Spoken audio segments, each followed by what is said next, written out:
right. So now coming on the show, we have former Premier League striker and Trinidad and Tobago international Kenwyne Jones. I really appreciate you taking the time to do this. It really does mean a lot to me. You were one of my favorite players back in the day, so the fact I'm actually talking to you is pretty surreal. Thank you for having me. I appreciate that.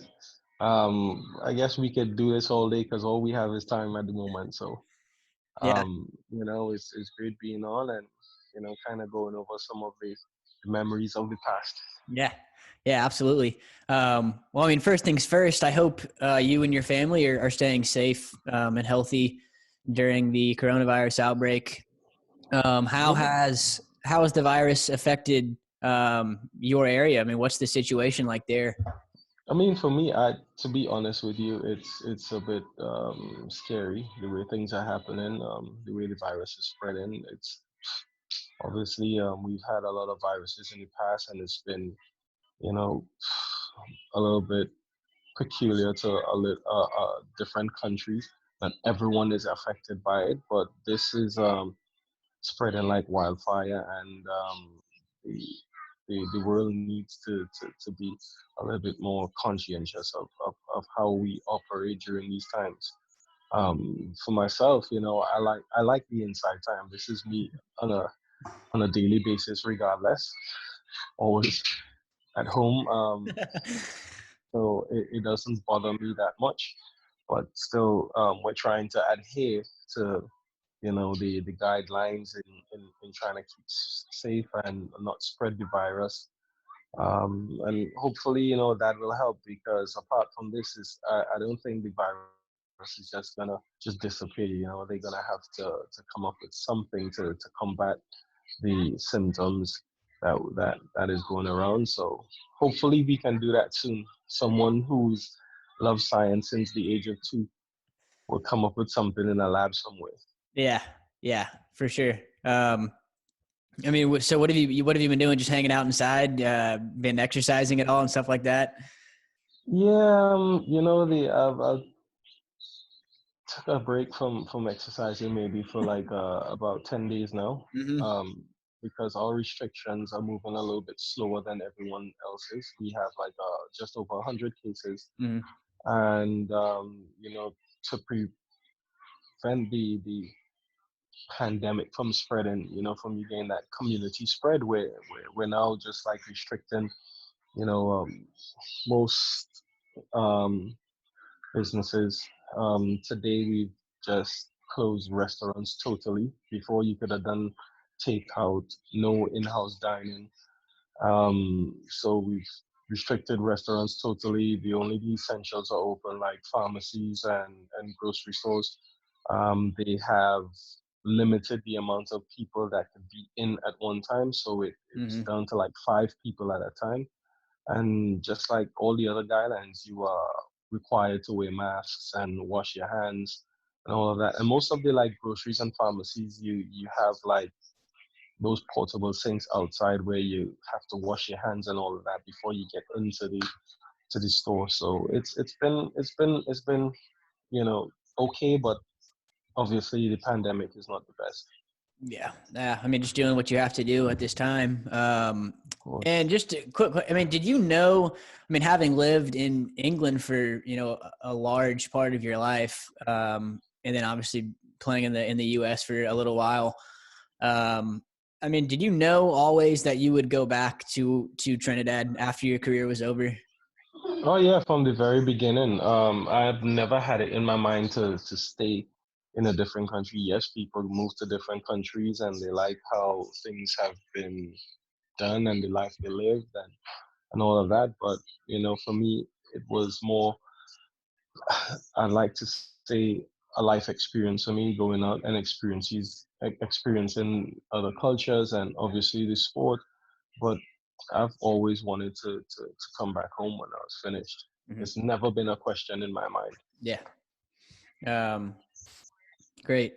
So are you still the assistant coach for the U17 team, or are you done with that? No, I'm done with that. And then I'm pretty sure, like, I'm pretty sure a lot of people have been if they've been keeping up with a lot of football or soccer news, the current situation that's been happening with the normalization committee that's been set up to take control of the association and their business. But for me, after that period of doing the under 17s, I wanted to take a step back and sort of take control of being a head coach myself, with virtually the same age group. So I was recently hired as the head coach of Queen's Royal College, um, Mm. at home here in Trinidad. And this season would have been my first season in charge, but um, unfortunately the pandemic came around, so Yeah. this season will definitely be, um, just now give me 1 second, would be disrupted, but I'm looking forward to doing it in the future. It is, for me, coaching itself is like it's a long career. It's longer than a playing career, Mm-hmm. actually. So the steps I would like to take, before before getting to the top of the of the mountain, going about it carefully. So I'm gonna start with this age group, being in control of that, going through the experiences, learning how to interact with kids at that age, and working with them on a daily basis, and trying to fashion my own style of play and own philosophy and all of that. So for me, it's a learning process. It's a step by step process, and I'm willing to go through every step. Mm-hmm. I mean, it seems like you enjoy it. And what style of play, are you trying to implement in this team? Well, I do enjoy it. The funny thing is in during the season in Atlanta, I used to help out the Mm-hmm. academy kids a lot, and I was offered the chance to come coach within the academy, but for me, I wanted to get back home because I've been away from home for 17 years, and my family suffered. I think during that time, so I wanted to just take some time and be a regular human being for a Yeah. second, and get accustomed to that, and also to build from here before I exported myself in different environments.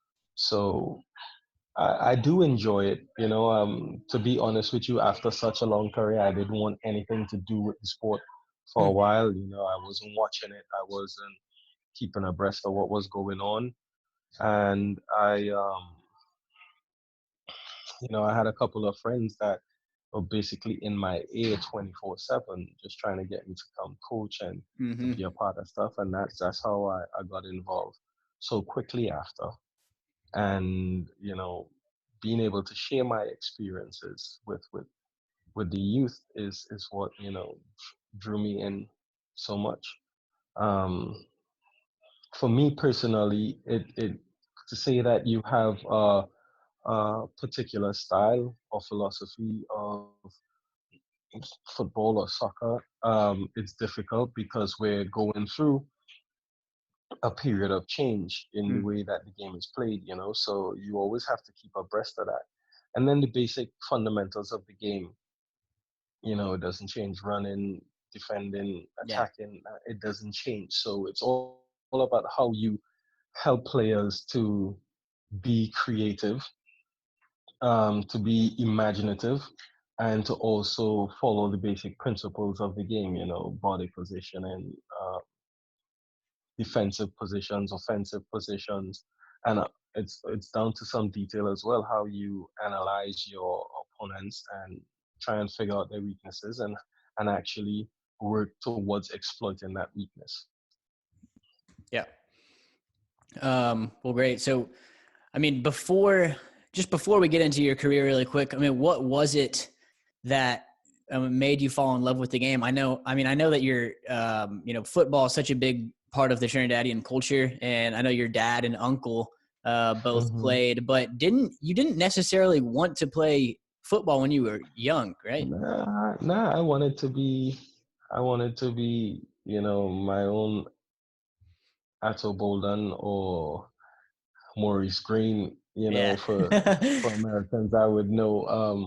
That was my first love actually. But, being a kid from Trinidad, you had to learn to be involved in everything. That's how you be a part of your social network.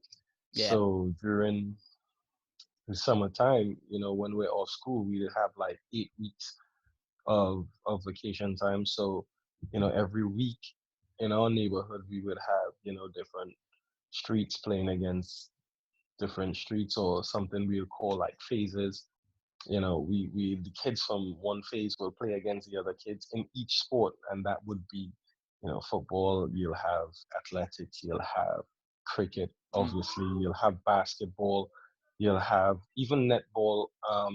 Is something that we would have played as well. So I was pretty rounded from early, being involved in all sports, and sports is something that came naturally to me, and also learning and adapting.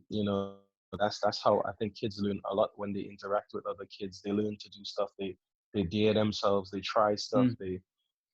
They try to copy someone who is seemingly the pick of the bunch. Yeah. So that's how I got involved. Yes, being around it with my family and stuff is was also a factor, but like I said, it wasn't the first thing on my list. It was probably second. Hmm. And I mean, have you always been a bigger guy compared to people your age? I mean, you now you're built like an NFL linebacker. So like I can't. I mean, I couldn't imagine having. I couldn't imagine having to guard you. I mean, how much just throughout your career and even when you were young, like how much of an advantage was your size? Well, to be honest, kids go through different growth spurts, and I think by the time I turned maybe 11 or 12, that's when I started growing more in height. Um, but I wasn't as structured as I was. I Hmm. was, some people would call lanky. I wouldn't say that, but of course, kids go through changes and you come into your own. But I think what did it for me is being involved in organized sports. Obviously, the football part of it, being involved with the national youth teams, then you start eating a different way, then you start exercising a different Hmm. way. Strength and conditioning came on pretty early, so I think that aided in me being, having the structure that I have today. So, and then again, growing up, the way I grew up, I always wanted to be involved, so I would have to play against older kids, sometimes young adults, more or less, because that's a group of people that's in the neighborhood. So in order to play with them, you have to stand up to their strength somehow, or show at least that you're willing to participate. So from a very young age, that is where I hold my competitive skill, and I think the competitive nature is what helped me, to grow into that strength. Hmm. Yeah. Um, so I mean, now just getting into your career. So you started playing in the Trinidad and Tobago Pro League, Hmm. correct? Yeah, I played in it for 1 year. Mhm. I wasn't doing anything. I just had my son actually, because coming out of school, I had I was offered like 18 scholarships, and this is such a funny story. Such a funny story, because one of the scholarship offers that I had was to go to UConn, Oh, right? no way. And yeah, and at that time, Paul McDonough, he Hmm. used to, recruit a lot of kids playing in Trinidad in schools, because our league at the school level is pretty big. It's historic for us. So he used to come and recruit kids, and just about that time, he came to my house, sat in my living room, tried to sell me on the packages that they were having. I was like, you're wasting time. I wanted to try and go pro. Yeah. I was thinking, yeah, I'd probably get my education some other way. But at that point in time, I wanted to try because I was involved with the U17s at that time, Mm-hmm. U20s. Everything's happened so quickly. So I wasn't about to go on a scholarship and then have 4 years taken away from my life. Yeah. Because the thing is with the sport is the earlier you start being you know in the professional ranks is the better for you. So it's amazing to me how in America you could be 26 and still a rookie. That's crazy. Yeah. it's it's absolutely crazy, So that's what happened. I played in the league for a year before that while I was in school, and leading up to that, I had quite a few trials in Europe, in the Netherlands, in Scotland, in England. I was meant to go to Italy Hmm. at a point, but that didn't happen. Um, I went to Serbia to trial with Partizan Belgrade at the Mm-hmm. time, and these are pretty big clubs. So for me, it's an unbelievable story the way things were coming together. But I guess it was just a part of destiny. Yeah. Yeah. So didn't you have? I read that you had trials. Did you have a trial at Manchester United? I did. I had a trial there for a week, but to be honest, Manchester United at that time, I don't think they were, that much looking for youth players because their ranks were pretty full. Yeah. And then,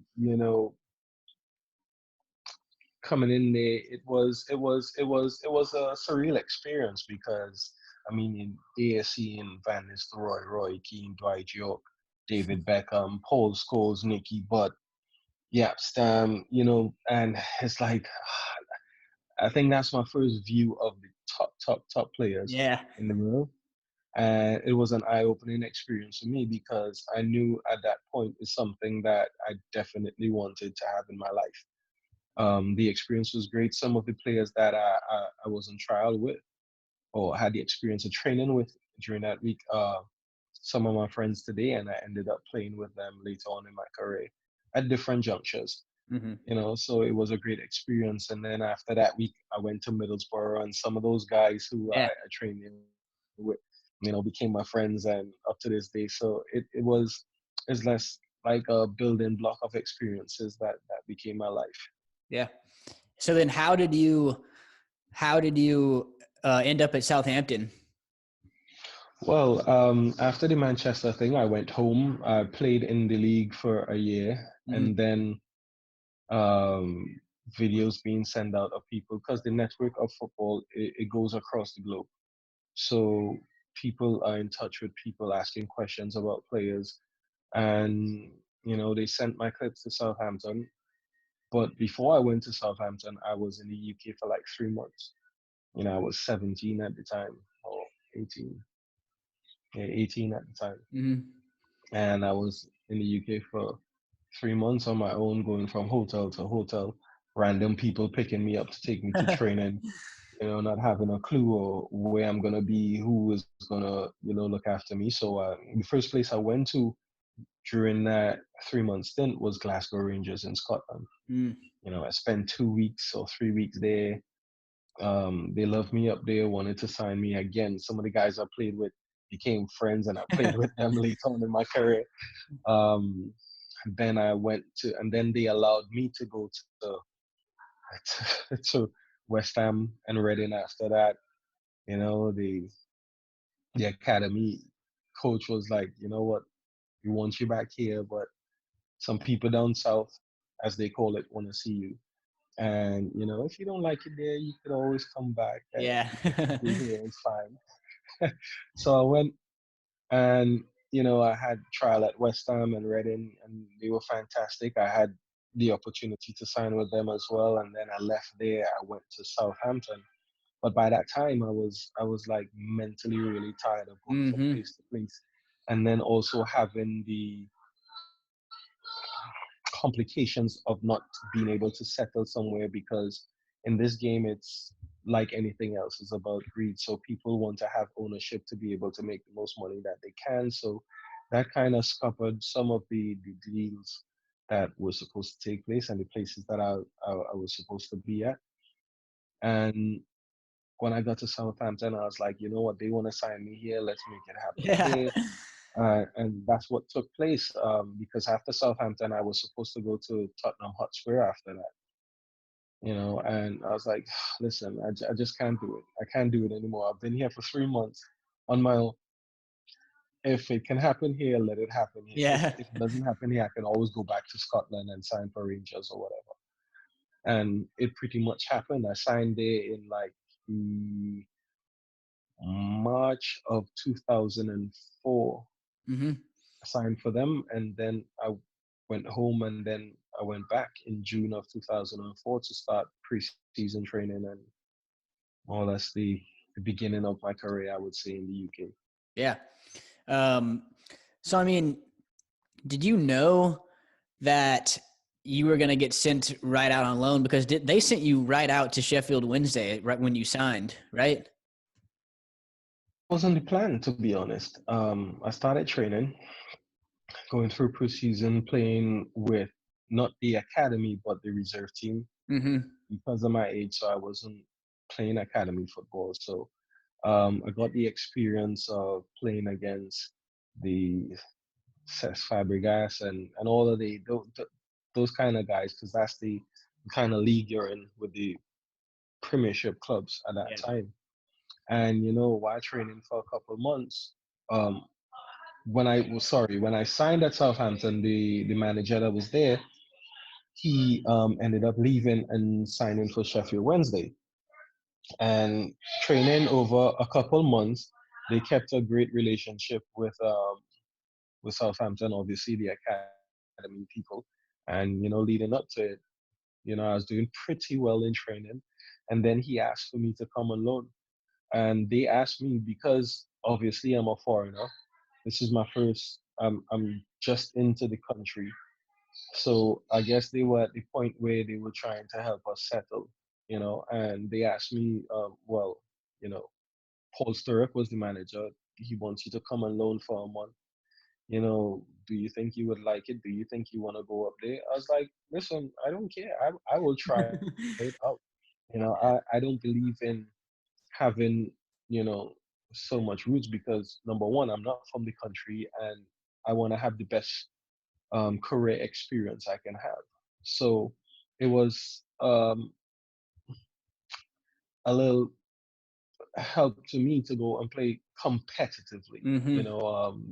I played in two divisions lower than Southampton was in, and I was like, yeah, I'll go try it. I had no problem. But that, but then it was an eye-opening experience for me because it's my first time spending winter in a country, and we all know coming from Trinidad and Tobago, it is really hot every single day of the year. Mm-hmm. And I was coming into the winter period. I've never been in winter before, for that length of period. And I was like, you know what? I don't care. I'm gonna go anywhere. I'm gonna do it.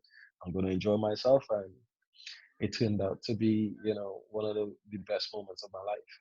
Mm-hmm. Um, I mean, what was your initial thought of life in England and like the intensity of English football? I mean, it must have been a huge adjustment for you, not just climate wise, but the step from the even from the playing for Glasgow Rangers, the step up from competition must have been pretty intense.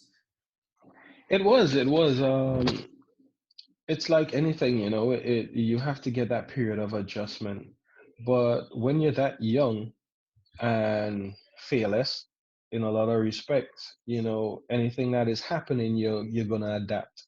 Mm-hmm. And the ability to adapt to it, kind of opened up my eyes to how different things are, all over the world. So you come from knowing one thing and then you're just thrown into a new cycle of madness. But depending on what you want for yourself, you're either going to adapt quickly or you're just gonna fall by the wayside. And again, having those months of training, knowing what it takes, even at that level, even the levels of competition are different.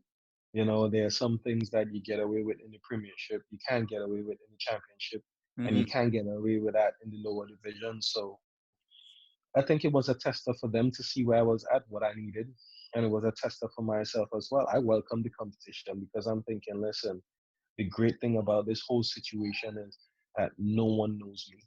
So they can't expect, Yeah. you know, what my style is like, what I'll do or whatnot. And like I said, it came off pretty well. I went there, had 7 games, scored 7 goals, and helped them on to promotion more or less. Mm-hmm. And did you? So yeah, I know you were banging in goals left and right there. And did Southampton recall your loan midway through the season? No, they didn't. It was for a month. Okay. Um, the month ended. I went back, and then you have to wait like a short period of time. I think after like a month after the transfer window closes before you can send people out on loan again. Mm-hmm. And I guess for them, they were thinking like, oh well, he went and handled that division pretty quickly, really nicely. So I went back, played a couple of games, substitute appearances in the Premiership. Again, we had a change of manager. Things wasn't going too well for Southampton, and then they decided to let me go out on loan at the division just below the Premiership, the Championship division, Mm-hmm. for 3 months after that. And I was like, well, I had no problem. I'll go. Because it's not like, I'm here actually playing in the league. So yeah, I'll go. So that again, going to a different part of the country, being in a different level of competition was an eye opener for me.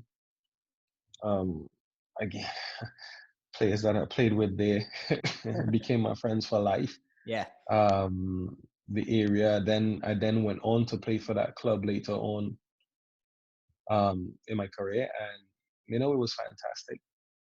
Yeah. Um, I mean, I'm not sure. Like, I don't know why none of the three managers that came in, because during that season, your first season at Southampton, when you were going out on loan, they had three managers. And I know Yeah.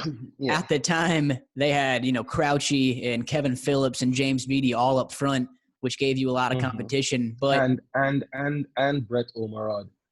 okay, I didn't know that. Yeah. So, I mean, Yeah. did you feel like you deserved more of a chance? I mean, you were proving yourself in the lower divisions.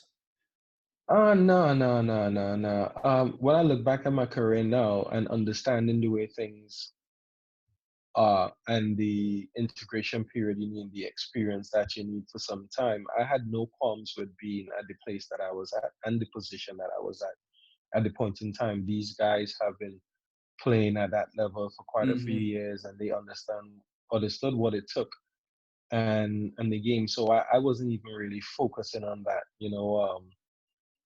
I needed to go and stomp on my own grounds and Yeah. develop myself and get the experience necessary. So I was pretty happy to do that. Obviously, a situation with three managers in such a short space of time created instability. Obviously, the club getting relegated at that point again created more instability because then they had to get rid of virtually, 18 players who, Mm-hmm. were on the wage bill. They needed to restructure. Then they needed to, use the youth a bit more, which again, the experience that I had before, helped me to be a part of that. So I wasn't, angry Yeah. about what took place. I was happy that the progression went the way it did. Yeah. Um, well, I mean, that following season, I mean, Harry Redknapp and George Burley certainly saw the value you could add. I mean, you made 34 appearances, and would you say that the managers Uh, backing you that season was massive in your confidence? Not necessarily, Yeah. and it's a two-sided coin. George Burley, he was fantastic. He played us. He mixed the team with experienced players and young players at that level. which was great. Southampton as a club, that and they've shown this over time, has always been a selling club. So they would produce talent and sell them off. The year that we went down, Harry Redknapp didn't have a choice but to play, a lot of the younger kids, because that was his mandate, to get rid of the older players Mm. and play younger players. But he never liked playing younger players, so I had sort of a terrible time with him. Hmm. In all honesty, I'm not gonna hide that, because later on in life, a lot of things are said because of who you are and what they think you've done, so they give you a lot of leeway to say whatever you like. But the time with him was a bit tumultuous. Also at that time, I had another defining moment. Trinidad and Tobago made it to the World Cup, and that kind of caused a bigger rift, or uneasiness between us, I would say. Mm-hmm. Um, but he had his own ambitions, because during that season he left and went back to the club he used to manage before, in a very, very shady way. So, it was crazy. It was absolutely crazy the way things What do you mean shady? What did he just kind of left? Yeah, he literally jumped over a back fence, while his assistant manager drove his car at the front gate, because they had a lot of reporters at the front, because there was speculation of him going back to Portsmouth at the time. And it was a surreal moment for me, because I was thinking, the kind of things I faced off with him, with the interaction we had, and then for him to run away in such a manner, it was kind of cowardly. One day we were training, the reporters are outside the front gate, his assistant is driving out his car, a sort of like a diversion, a decoy at the front, and he is jumping over the back fence to meet him on the other side, like away from all the reporters. And then, it was crazy. I didn't respect that move at the moment, but then later on in life, as I got a little whiff of the culture and the way people do stuff, it seemed fitting for him. Yeah, I mean, so when he did, is that why George Burley came in? Because he just took off, and then I mean, what they just kind of had to find someone because he just left. Well, exactly. That's how it was. They were unprepared for the situation. It's Yeah. not like the club were actively searching for someone, knowing that they were going to make a change. He just basically left. So they had to find someone, bring him in, and George Burley was pretty simple. He was cool. He wasn't. I mean, he tried to be an authoritarian, but it didn't really work out. But his style was pretty simple. And I think we got along pretty well. The squad was decent. He was blending things together with his experience in management, and the things that the players that he brought in. It went well for a while, but as in all things, sometimes they go well for a while and then they hit a stale point. And with him, generally, I think we were all right, because we made it to the playoffs. Mm-hmm. We lost on penalties in the Mm. playoffs. So it was a good time with him, and I have to thank him for the faith that he showed in me at that time. It obviously helped develop me in my career, Yep. and I hope he is well wherever he is at this point in time. Mm-hmm. I mean, yeah, and that was the next question I was about to ask, because that next season, you scored 14 goals in 34 games. Getting to the playoffs. I Mhm. mean, was George Burley, the biggest reason you grew so much as a player that season? Yeah, well, he's definitely a part of it, and then me also being involved in a lot of the senior national team games. Mm-hmm. So getting that experience on the international circuit, and also at that time getting a bit more handle on the league and the way things are done, and of course developing every day in training. It did help. Everything is a contribution to myself.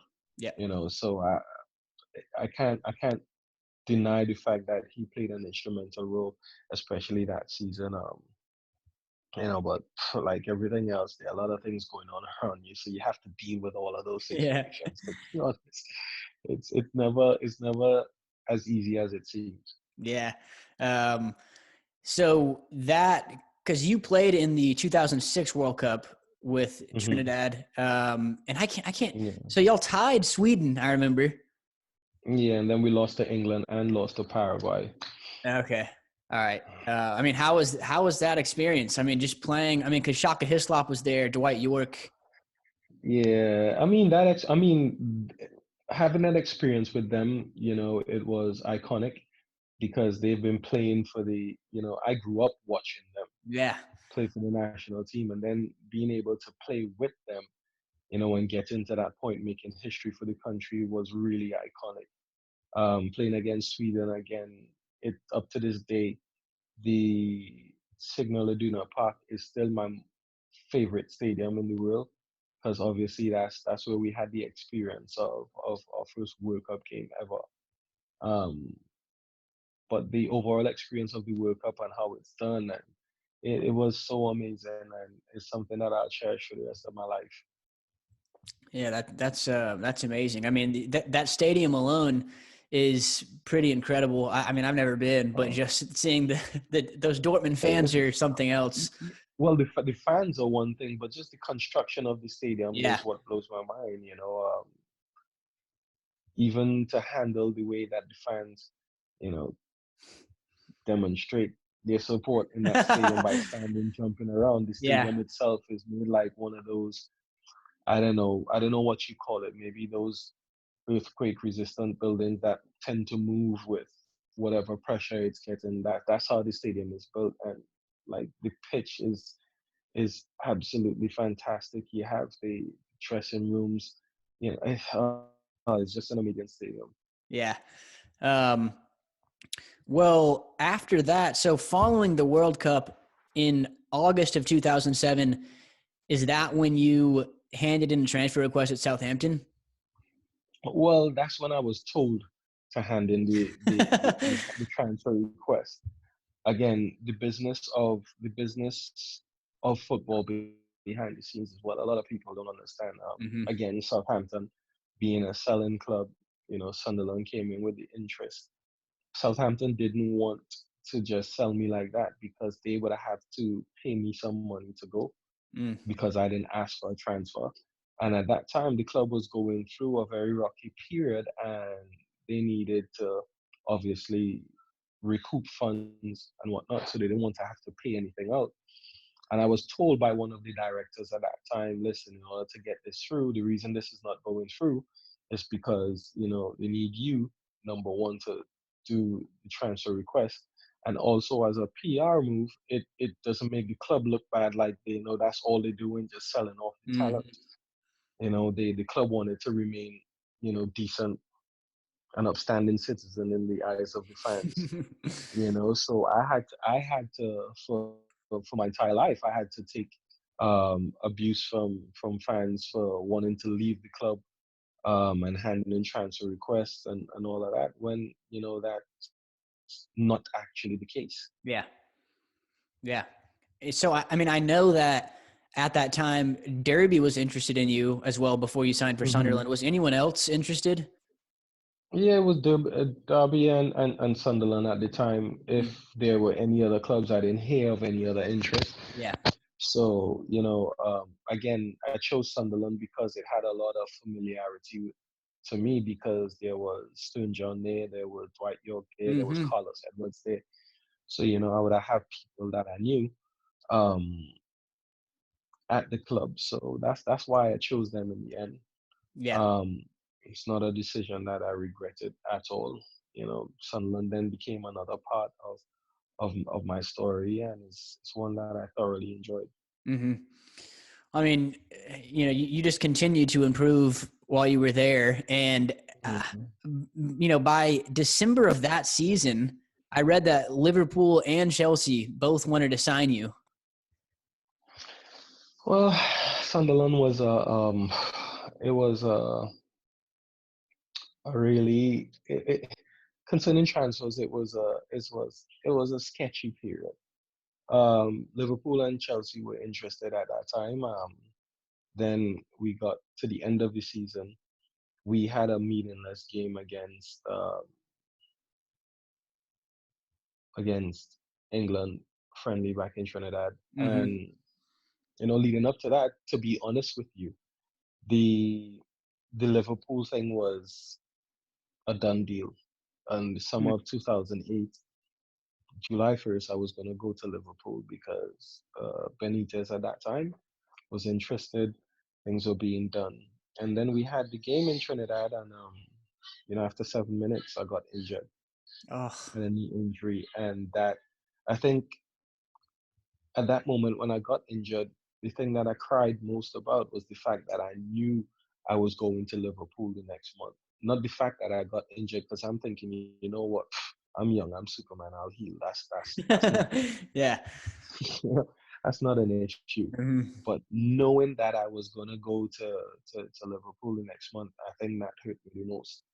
That I'll get injured now, and damn, that just kind of threw off my chances of going to one of the big clubs and again advancing and getting better and being part of a different level of competition. So Mm.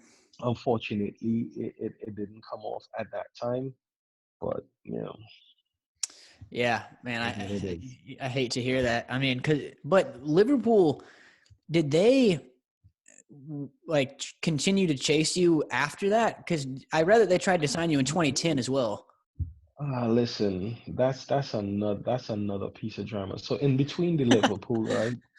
In between two Liverpool offers, I was supposed to go to Tottenham, and that's why, like Yeah, yeah, now, I sit back and I look at my life, and I just laugh at certain experiences, and then I marvel at some of the coincidences, and like how they repeat themselves. Sunderland was kind of having a bad time, so in the January of 2009, I Tottenham wanted to sign me. Right? It was so funny. Harry Redknapp was the manager of Tottenham. Me and him had fallen out before he left when I was at Southampton to go to yeah. Portsmouth. Yeah. And it was so funny because in the back end, he had all sorts of people trying to contact me because legally I couldn't speak to Tottenham or speak to him, Hmm. about the transfer. And so he had like because I played with his son as well. He had his son calling me saying, yeah, dad wants to talk to you, really wants you to come to Tottenham. And I was like, well, I have no problem. I'll take a call. It's a footballing experience for me. I don't Hmm. care. So the chairman of Sunderland called me and was talking about it because it was well publicized. It was every single day. It couldn't, there was any room to breathe because when things are happening like that, people know it's more or less imminent. And I had a conversation with the then chairman, Niall Quinn, and I told him, well, I'd like permission to speak to Tottenham, and he's like, well, I can't give you that permission because anytime you go down there to speak to them, I know you're not gonna come back, Yeah. and he's like, if you want to speak to them under the table, you could do that. I was like, but why would you try and have me speak to them under the table? Because in the end, what's gonna happen? Tottenham would get in trouble, and I would get in trouble. Yeah. So then essentially what you tell me, you don't really care about me though. You know what I mean? Yeah. Yeah. Why would you put me up to that? Because I'm here asking you for permission. Is either you're gonna give me permission or not. If you're not gonna give me permission, well, fair to find. That's it. Yeah. For me, that's it.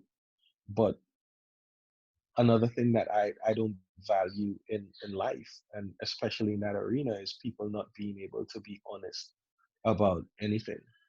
If the situation is, listen, this is a business transaction, we need to sell you to gain money, and Yeah. we could have a profit. I rather you tell me that than you try to lie to me.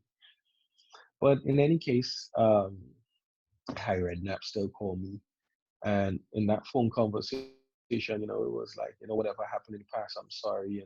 Let's bygones be bygones. I would really love you to come here and do this and do that. It's like I have no problem coming, but this is the situation with Sunderland. And essentially that died down because they know they could make a move under the table like that. It would have caused too much problems. And the next year, and before I got to next year, and then at some point in time, I heard Redknapp wrote a book, put in some untrue stuff in there, and I'm like, this is so funny. Why people, why people do that stuff? But that's just a side note, anyways. So 2010 come along. I'm at Sunderland still. Roy Keane left. Steve Bruce come in, and right away he came in and he was a douche, 100% douche, because he brought in his own players. Fair to find any new manager would, you will bring in players, to have your sort of identity on a club. And the players that was left from the previous manager, he kind of separated us in the dressing room, and that didn't really go down well for the team Hmm. because it's a team sport, and you'd expect the team to come together to achieve the best results. And he didn't do that. So me and him during that time, didn't have a particularly fun time because he's a pretty shady character.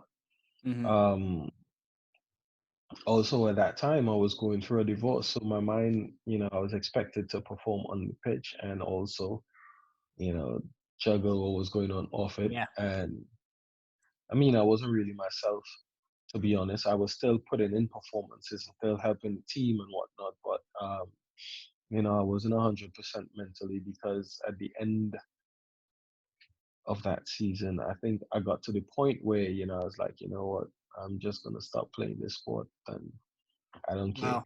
But that's that. That was a low point for myself. And then January of that 2010, it got to the point where I could have got away from that situation because Liverpool came in again. Yeah. Yeah. They were gonna spend 16 million to get me to come to Oh Liverpool, my and God. talking to my agent, working out the logistics of the deal and whatnot. Everything was gonna be done.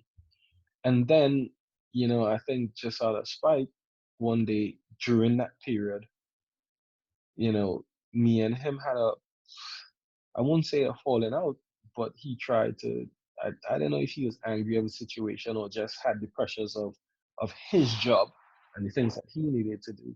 He basically, stopped that move dead in the water for me. And then out of spite, during the like August transfer window, sent me to Stoke, which was, I mean, was another chapter, but come on. Liverpool and Stoke, there's not a comparison there, but unfortunately, that's how it went. They were the people that were in charge, and they felt like doing what they needed to do at that point. Yeah. So, man, I mean, basically, the reason that you were moved to Liverpool broke down was because of Steve Bruce. Yeah, 100%. That's, that's just, 100%.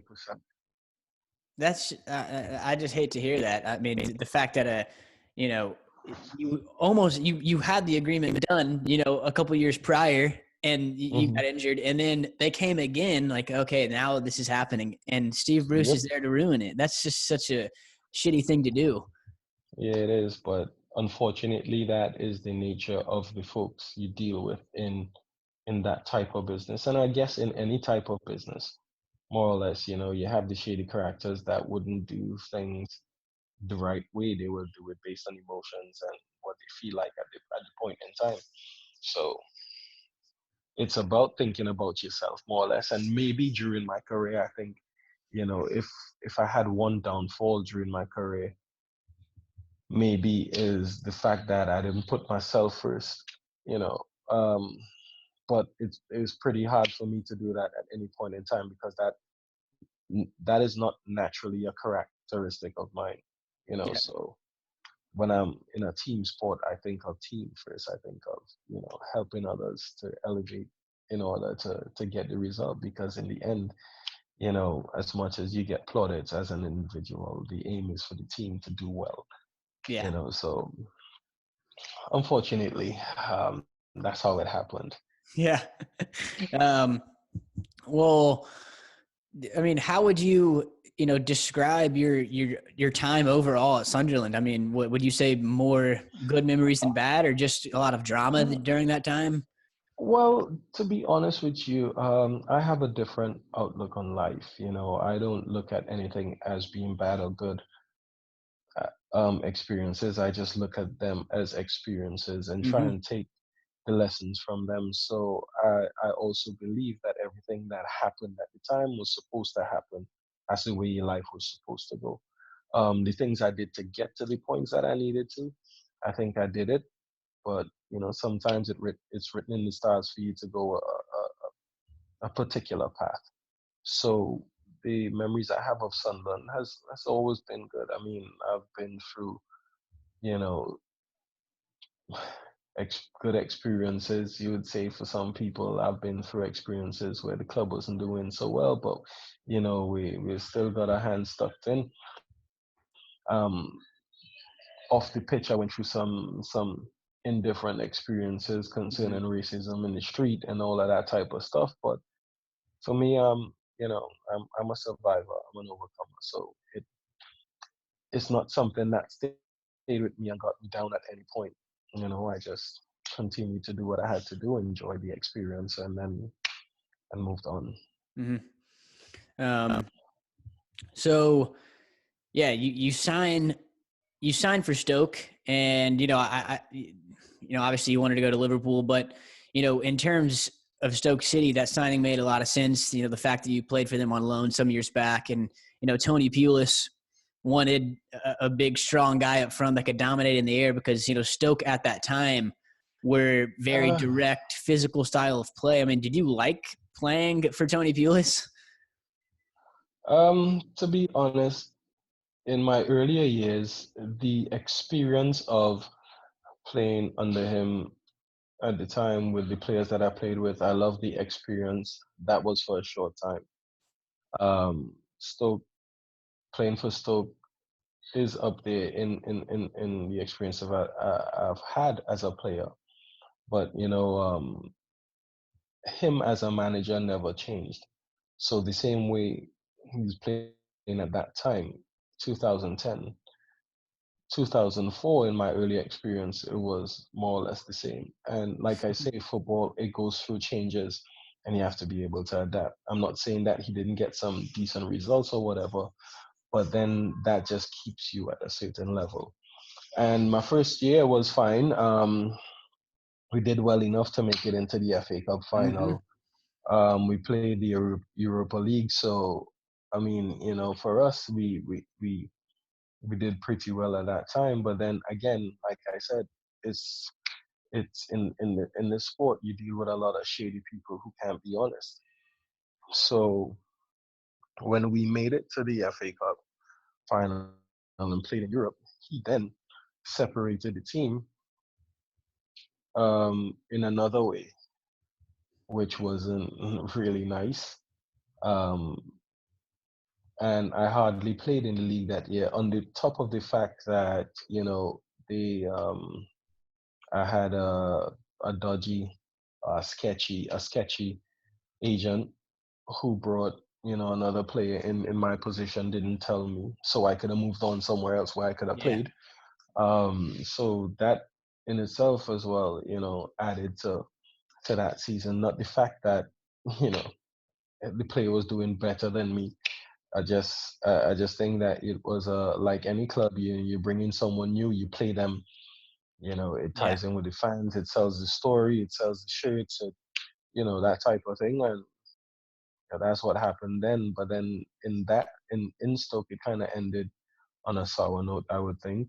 Um, it didn't um, surprise me it surprised me what went down, but the initial feeling of the people that run the club and experiences that took place with myself at that time, even in the earlier years, and even with some other players, it didn't really surprise me. So that was, a good but indifferent experience. Yeah, I mean, when you said when y'all made the Europa League, and you said Tony Pulis kind of separated the squad, what do you mean by that? Well, you had a team he was playing in the Premier League, Mm, at that time, and then it had a squad that was playing in the Europa League. yeah, right. To be honest with you, this is not something that I like to talk about, but you had mainly the black players playing in the Europa League, and everyone else playing in the Premier League. A lot of times we had trips to Turkey, we had trips to Spain, we had trips to Ukraine, we had trips to Israel, we had trips to Croatia, we had trips to um, what am I missing out? I'm missing out someplace. But when we go to play those games, we would have a squad of 12 players. The team that's gonna play from the start, and then a substitute goalkeeper, literally. So we're going on these trips, and he's not even taking an entire squad in case something happens to someone and that type of thing. We're just going over there, and he's resting players to go play the league. And to us, that's a disrespect. Because as professional players, you sign up, you would expect that everyone will be treated fairly, but that didn't happen. Man, he only brought 12 players. So you knew when you were making a trip for the Europa League, you were going to play the whole game. Oh, definitely. You had no choice. Even if your legs were falling off, you had to play the whole game. That's That's what's gonna happen. that's just such a like. I feel like that's so like It's just something Tony Pulis would do. well, exactly. It's disrespectful, but that's what it was. That's what was happening. A lot of people don't know that stuff. They think that in the eyes of the media and the public, you'll think everything is fine and this person is so well and look at what he's done for this team. And but the things that happen behind the scenes, it's different. Like people think that the sport is so glamorous, but Yeah. you have all the stress and all the inner workings of someone who does a 9 to 5. And when you go to your job, you're gonna have your boss stressing you. You're gonna have somebody that you might not like. You're gonna have someone trying to take your job, being what we like to call a brown nose or a brown tongue. Mm-hmm. you know they're going to be doing that stuff. That's what you have happening in the sport itself. So when people think that players who play sports are immune to this type of stuff, like they're living some alternate reality, that's not the truth. Yeah. I mean, you're a human being too. You know. Yeah. Yeah. Um. So, I mean, can you tell me about? I've just heard some things about the someone putting a pig head in your locker when you were at Stoke. Yeah, well, again, like I said, like that situation ended pretty sourly, in my opinion. Funny enough, three of my best American friends became teammates. Maurice Edu, Brett Shea, Jeff Cameron. Yeah. Yeah. Those were the dudes around. So we used to roll together. Yeah. Um, so before they actually came along, well, in the beginning, before Jeff came along, actually, because he kind of came a bit after. But um, the guys in the locker room, they were pranking each other. Because earlier in the season, Michael Owen, he was announcing his retirement, so he had his last game. So they started pranking, each other in the dressing room, like cutting laces and throwing your shoes in the toilet or clothes in the toilet or whatever the case is. Yeah. And in there were only a certain group involved, people who used to hang together all the time. But still at the same time, in between all of it, if something happens to you, fair to find, they cut your laces, you laugh it off, whatever. I wasn't too bothered by it, but I'm the type of guy, like I said to them, listen, if y'all are going to involve me in this, because I tend to be that guy in the dressing room that tries to bring everybody together, have a Mhm. laugh with everyone, make sure everyone's comfortable. I'm like, if y'all bring me in this, I'm not the type of guy to like hide to do stuff. I'm not gonna cut your laces, hide, and then you're wondering, oh, Yeah. I'm not that type of guy. If you cut my laces, I'm the type of guy I will take your shoes and burn it in the bin just in front of you. I'll let you see that it's me, and I hope that you can laugh at that Yeah. point. You know what I mean? Like you should be able to laugh. Yeah. That's just my outlook. So I stayed out of all of that stuff, and you know, it got to the point where people start pissing in each other's shoes. You Jesus. know, taking a dump in the toilet and then putting people's clothes in it and that type of stuff. And I'm like, this is going to another level. But you know, y'all do y'all. That's what you do. Fear to find. So one day, we were training. So me and Brett kind of stayed after. We were doing some extras, having some shots, and but then he left, went in the locker room. So I took my time. I came in. When I came in, I saw everyone in the locker room like just being silent. Oh God. And then Brett was like, Kenwyne, oh my God, I don't know. I was like, what do you mean? What's happening? So in our locker room, the lockers are combination lockers, right? Mm-hmm. So I went and I seen my locker open, and your locker has your number on it. So it's not, they can't mistake it Yeah. for one. So I've seen my locker open, people looking in, and I'm like, what's going on here? What's happening here? So I woke up slowly, and then I see my clothes, wrapped over this pig head, and I'm like, what's that? So I didn't touch it. I didn't touch it. I was like, well, who's done that? Who has done that? Just not 1 second. Close the door, please. Yeah. So I was like, who's done that? No one wanted to answer. So I was like, this is taking it to another level, because if you're gonna take a pig head, break my locker open and wrap my clothes in it, this is taking it to somewhere I have to think outside the box. Like Yeah. you'll mean something different. You know what I mean? So I went outside to like the work shed, normally where they have like the tractors and stuff that they cut the grass with and all that stuff. And I was looking, honestly, I was looking for a sledgehammer. I couldn't find a sledgehammer. So there was this pile of bricks there, and I was like, you know what? This will do nicely. So I took a brick up, I dusted off, and I went back, I walked back into the locker room just whistling. So while I got in there, I was like, well, with some expletives, who's done that? So then one of the players, came and whispered in my ear, it was such and such. And I was like, okay. So I walked out the locker room, whistling, went out to the car park, looking for his car. He didn't park in his usual spot. So I was like, oh, okay.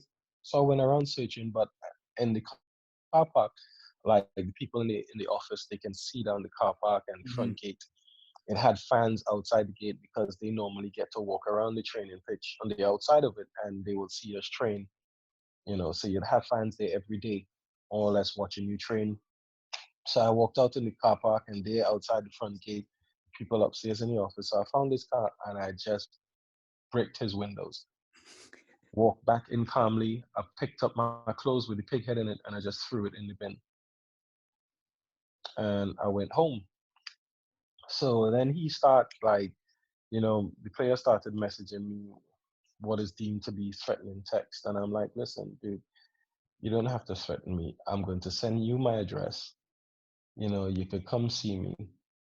We could take care of this, and then I'll send you home to your family. It's fine. It's not a big deal.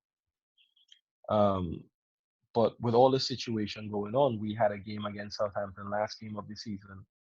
But before that, no one called me. No one, no manager, no secretary, no chairman, no one from the club called me to ask me, well, what's happening?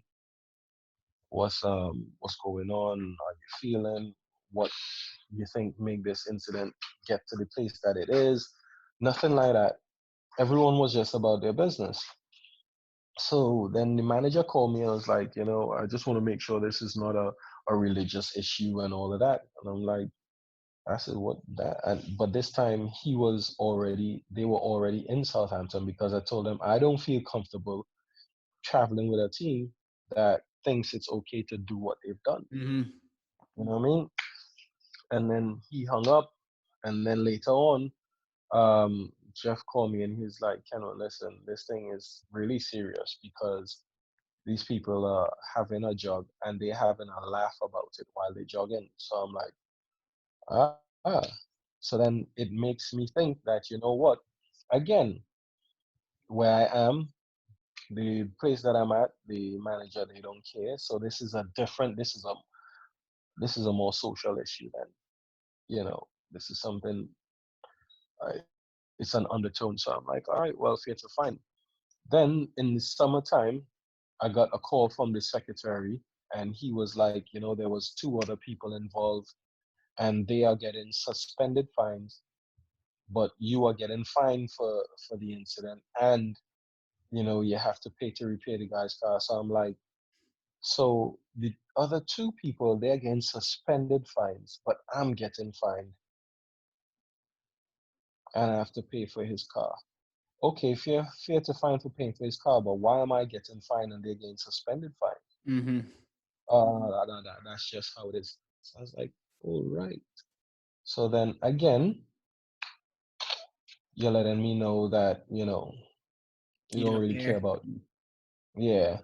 So on top of that, they didn't want to tell me who the two other players were because literally I'd have probably burned their cars down or something. But, it was so crazy to me that I'm in a place that, you know, they don't like me. Yeah. And it's not the fact that they don't like me because, like I said, I've known these people for a long time. I've never had an issue with anyone. They can never say I've been, disrespectful or anything like that. But now you're showing me it has nothing to do with me as the person.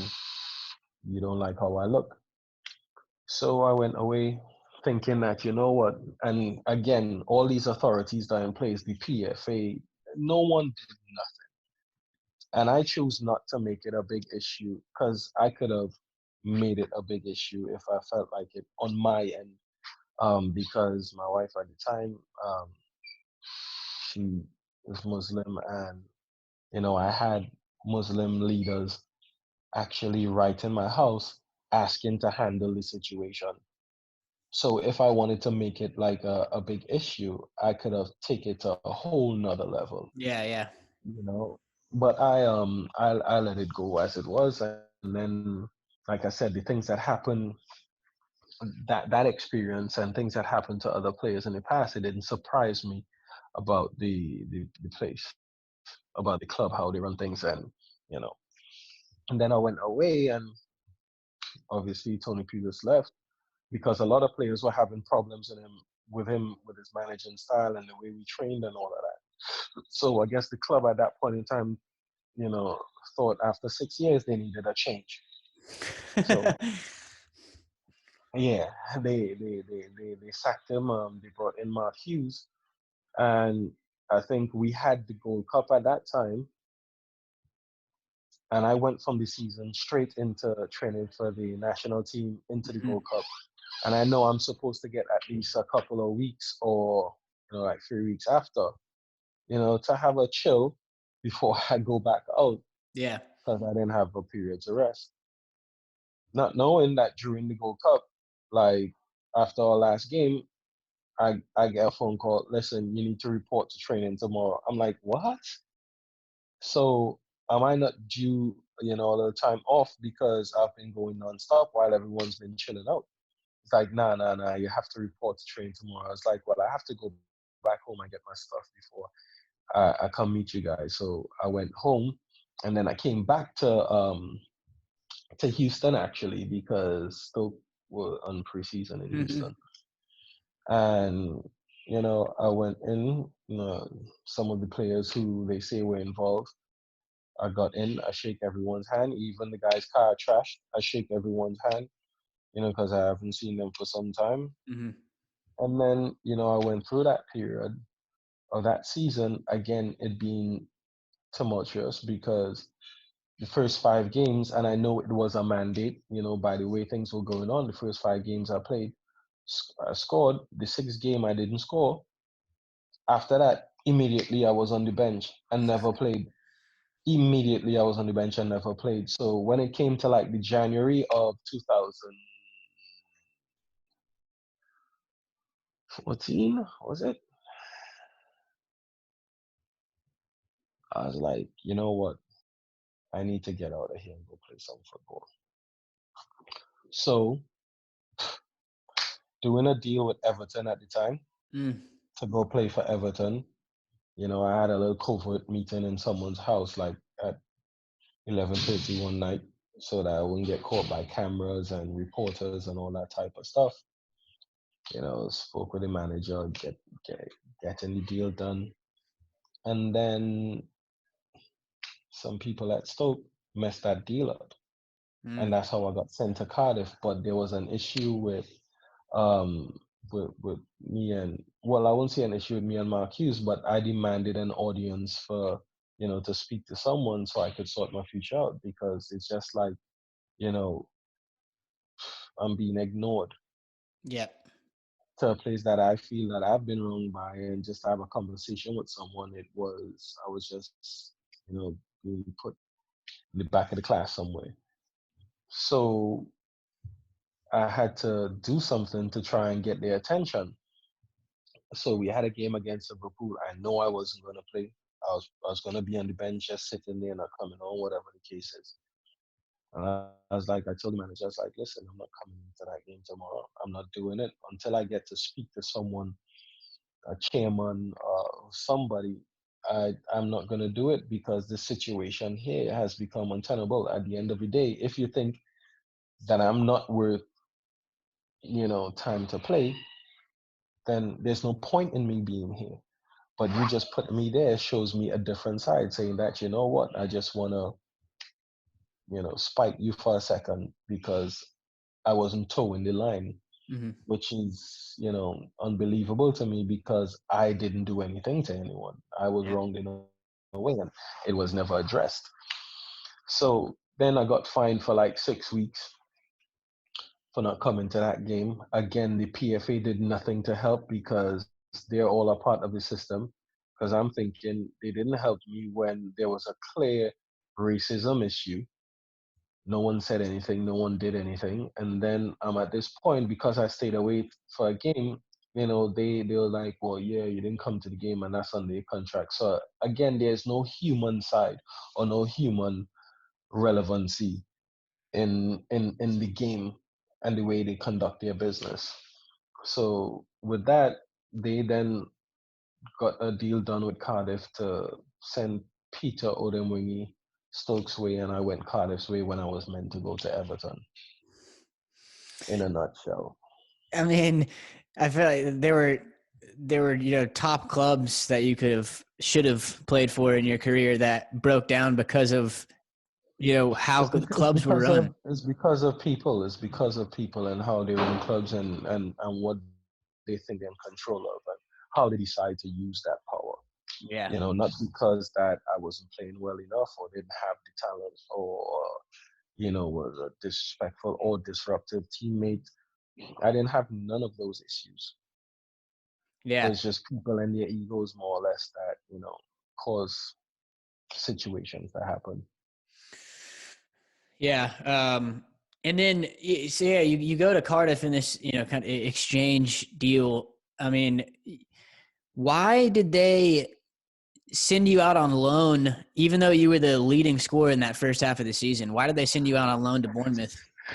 Cardiff was a trip.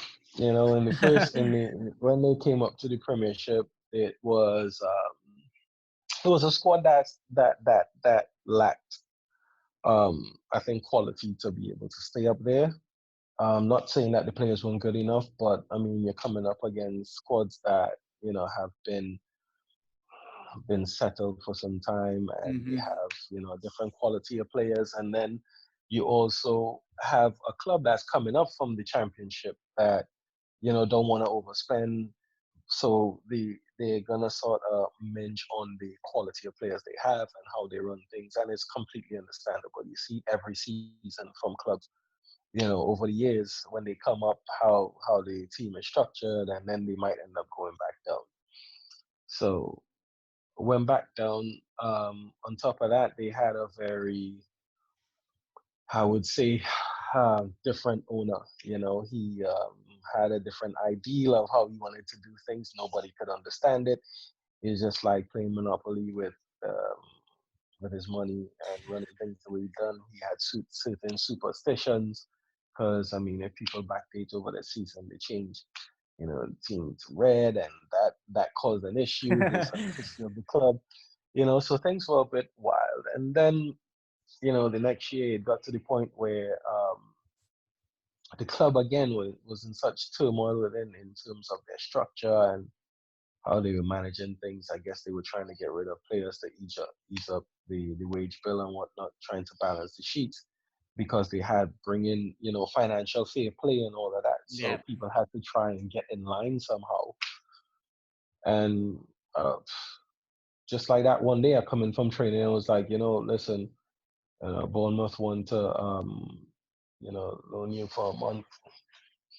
Bournemouth is on top of the table though. I'm thinking we're trying to fight to get into Yeah.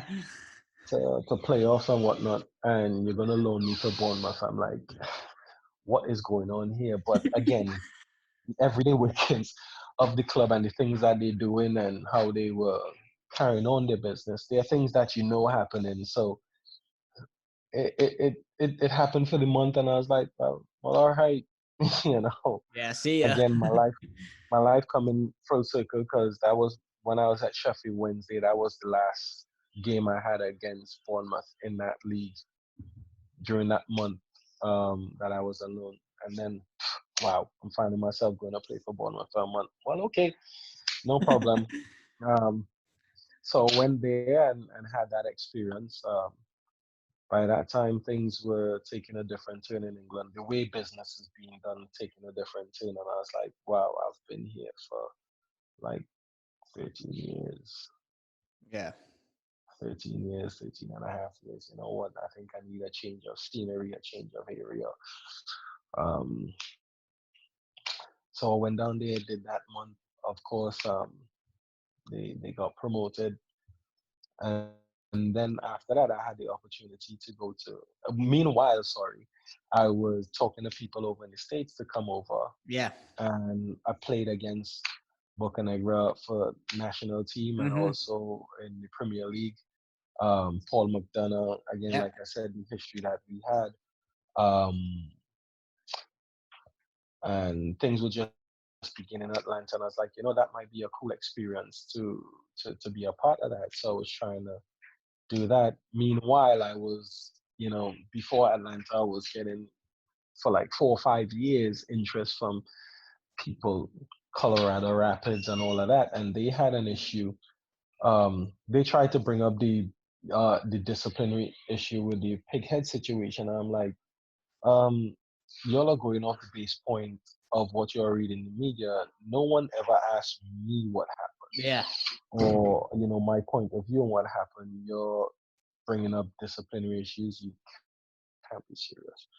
But thank goodness I never went to Colorado. That was fine. So I went on loan to Abu Dhabi, Al Jazeera in Abu Dhabi for 6 months, just for a change of scenery, just to get some sun back in. Mm-hmm. And when that was over, I came back to Trinidad for 6 months before the season started for Atlanta, just to do all the paperwork and just to keep going up until that point, more or less. Yeah. How would did you enjoy Atlanta? Did you like being in the States for a little bit? Yeah, Atlanta was nice. It was a very nice experience being a part of the beginning of Yeah. Atlanta Yeah. United as a club. That experience, seeing them build what they have and continue to build now is amazing. The facilities are second to none, I would think. And being a part of that season was a learning curve. I think they have to be pretty pretty thankful, excited, happy that they've had so much success in such a short space of time. Yeah. In the beginning of the club, and kudos to them and the way that they set things up, the people that they hired, the players that they got, and things worked out for them pretty well. But it was amazing for me to be a part of that again, playing with some players that I've known for quite some time, and then being around people, a new environment. It was amazing though. And then the fans, stadium. It was an amazing experience, to be honest.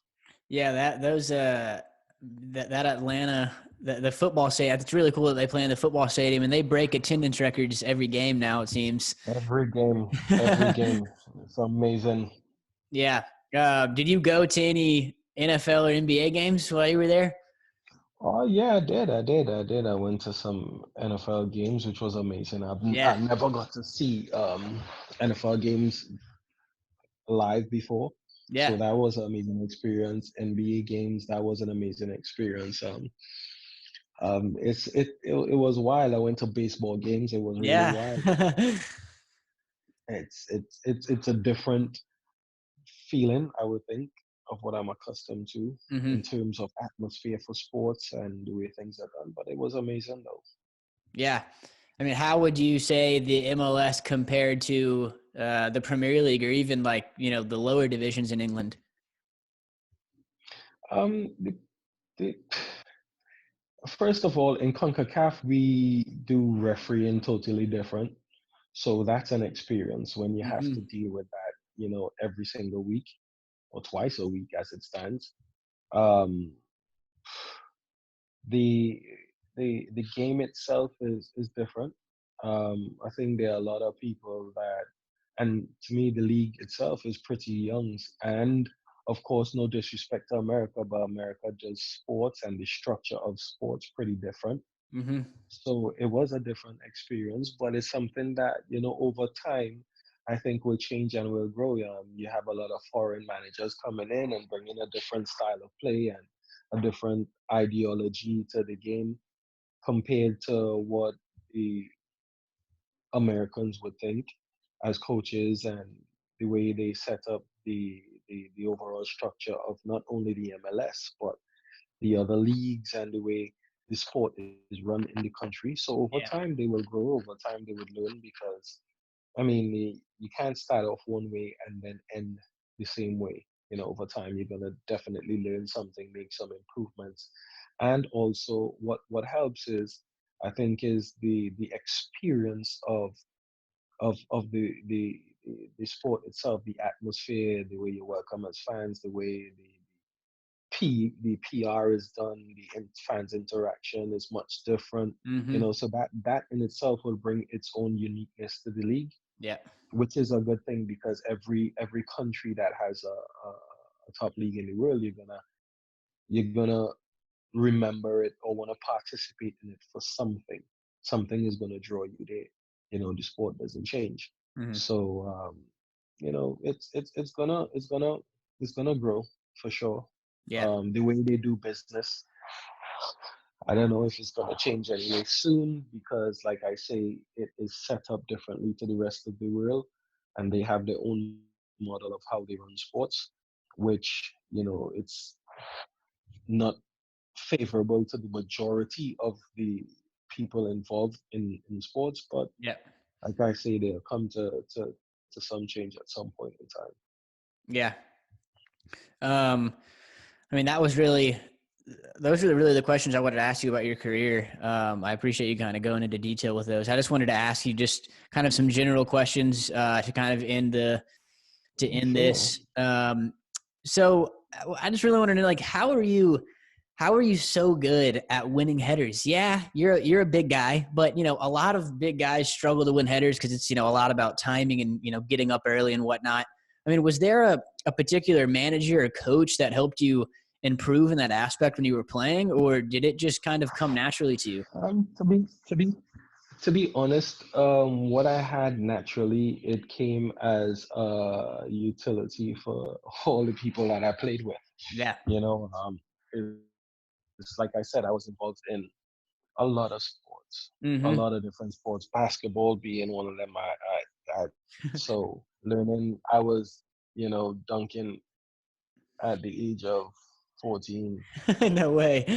I mean, yeah, I was. So, I mean, I wasn't being super fly or anything, but I was dunking at that age, and I was involved in athletics. I liked high jump a lot, long jump, that type of thing. And then the things I used to get up to being a kid, I think all of that aided, jumping off your rooftop, landing, because I had a friend of mine that he used to do karate. So some of the stuff that he would learn, he would come home and teach us on a day-to-day basis. So rolling around and flipping and diving over stuff and knowing how to land and all that Yeah. type of stuff is something that became part of me. And I think all of that contributed into me being able to jump how I jump. And heading is not something, or I would say offensive headed is not something that I learned. I just, tried to be as imaginative as possible. When I get up there, knowing that I would have a player running to the left or the side of me, I know where he is, where he, what the space is like. So when I get up there, I want to be able to put the ball in that area, that type of thing. So it was just a natural ability that I sort of, developed and got better with over time. Yeah. I mean, John Terry said that you were the best header of the ball that he'd played against.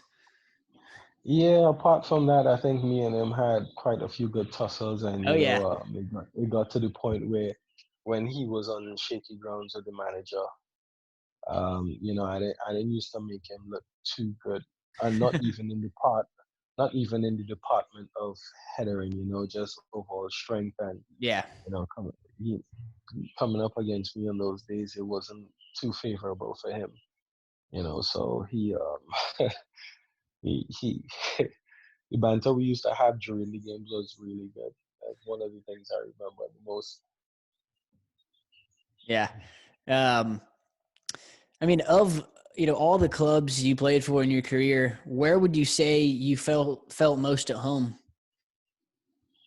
Um, at all of them and at none, because the thing is that again, it was more the career experience for me. Yeah. So everywhere that I'd go, I'd try and immerse myself in the club Hmm. and be settled in the place and feel a part of the unit. So everywhere I went, I tried to do that to make my experience, first of all, the best it could possibly be, because you don't want to go somewhere, be unsettled, and not be able to perform or not, be, um, a part of the outfit, to say. Yep. And then again, I have to say that I've been welcomed by the fans of these clubs because everywhere I went, they made up a song for me, so which was really cool. It's not something that they did for everyone. So I was quite happy to be a part of all those experiences, and I'll cherish those memories for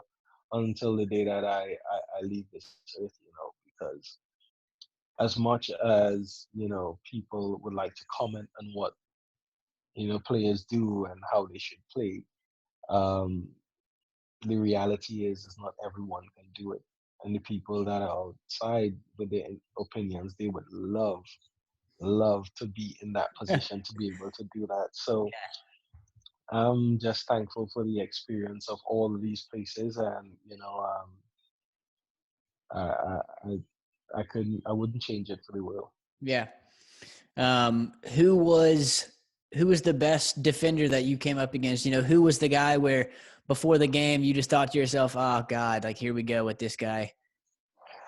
Um, to be honest with you,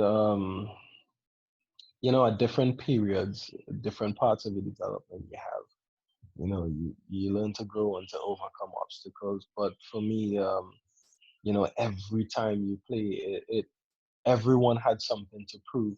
So you're not gonna have an easy time. But like Vincent Company was pretty tough. Um, Nemanja Vidic was pretty Mm. tough. Um, my gosh. You've played against a apart good from that, bit. yeah, I played against a good bit, and on the day everyone would have, um, oh my gosh, what's his name? Martin Skirtle. He was pretty tough. We used to have some Oh yeah, pretty good battles. At the end of the game, we would just embrace each other and laugh because we know that day for sure you worked for your money.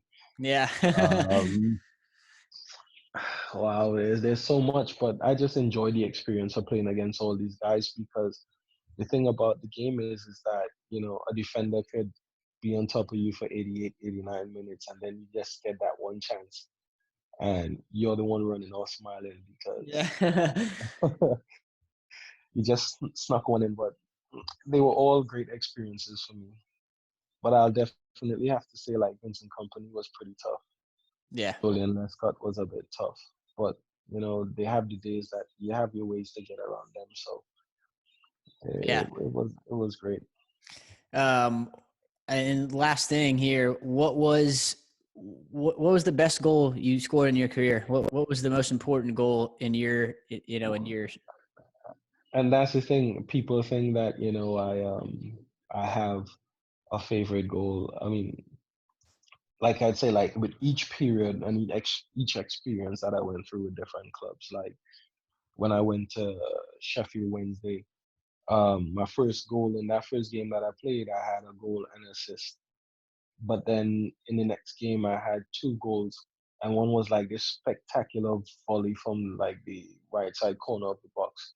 But that entire period of those goals, because of it being my experience, my first experience in yeah. competition, that meant a lot to me. Then when I went on loan to the championship to Stoke, my first goal, we went away to Millwall. It for a lot of reasons on the field and off the field, it's a difficult place to go to Oh because yeah. it's a racist area, a racist club. Being abused while you're playing, while you're not playing. It's crazy, and we beat them 1-0 at that time, and I scored the goal. It was my first game for them. Then my first game in the league for Southampton, and my first game for my national team. Yeah. Of my goal in the semi-final at the FA Cup at Hmm. Wembley. Um, Goals in the Gold Cup had specific meanings. Like it's so crazy. Everything had meaning to me. It's not. I'm not gonna single out and say this is my best moment because, to be honest with you, it's everything. Those moments I can add up as a sort of a Yeah. collage of memories. That could run for a long time. Yeah. Yep. Well, that's about all that I had for you, Kenwyne. Thanks again for coming on here. It means the world to me for doing this. I appreciate you, man, and I appreciate you taking the time to even seek me out because I'm sort of a hermit at this point. Since after that, I haven't even, and it's unfortunate, I haven't even been back to Atlanta's yet to have a game. But I was just more concentrating on just you know decompressing for a while and Yeah. then starting my journey as a coach and learning stuff. But I'm gonna have to get myself back out there pretty soon just to touch base and I don't know. Hopefully one day I'll probably be part of a coaching unit in Atlanta. Who knows? Hmm. Or somewhere else. So we'll see how that goes. Yeah. Maybe you can make a come coach for FC Dallas. That's where I am in Dallas. Well, I have a friend that played for Dallas. I don't know if he's sort of like a hero in Dallas, but Scott Seeley played for Dallas and he lives out there. Hmm. And maybe his son is gonna play there one day. And Dallas as a club, Dallas I really like. One of my first experiences playing out in America was on a preseason tour. We played against FC Dallas, so I Hmm. really like the stadium. I like the area itself. It's pretty nice. Yeah, for sure. Well, hey, Kenwyne, thanks a lot, and stay safe. Make sure you keep washing your hands, and I do, I do, I do. me Thank too. you very much, and I hope you keep safe as well, man. Yeah, thanks again. Thank you, no problem.